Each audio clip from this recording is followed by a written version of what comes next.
حضرت عمر رضی اللہ تعالیٰ نے دیکھا دو آدمی مسجد نبوی میں اونچی اونچی بات کر رہے تھے، تو آپ نے ایک کنکر اٹھایا اور ان کو ایسے پھینکا، جب ان کے سامنے گرا تو انہوں نے مڑ کے دیکھا تو حضرت عمر نے ایسے اشارے سے بلایا مسجد نبوی میں، تو وہ آ گئے، کہاں سے آئے ہو؟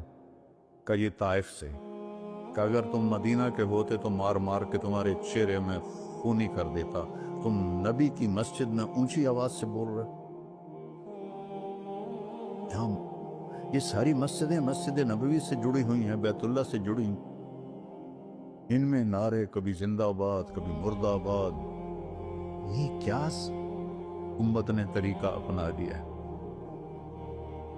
سلطان عبد المجید نے جب مسجد نبوی بنائی،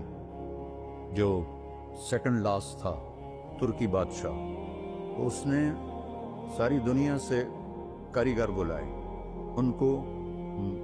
استنبول میں ایک بستی میں ٹھہرایا اور کہا اپنے ہر ہنر والا اپنے بچے کو حافظ بنائے اور اپنا ہنر سکھائے۔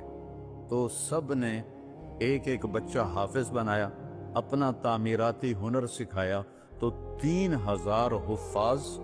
اور کاریگر تیار ہوئے۔ ان کو سلطان عبد المجید نے مدینہ بھیجا اور انہوں نے مسجد نبوی کی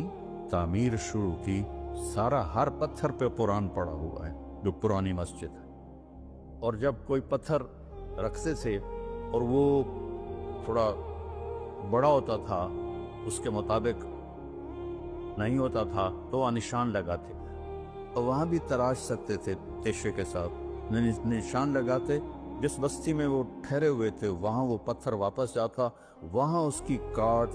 تراش کر کے پھر واپس بھیجا جاتا، پھر اسے لگایا جاتا، پھر وہ تھوڑا سا زیادہ ہوتا، پھر وہیں جاتا تھا، اور وہاں جا کے تاکہ ٹھک ٹھک کی آواز میرے نبی کو تکلیف نہ دے۔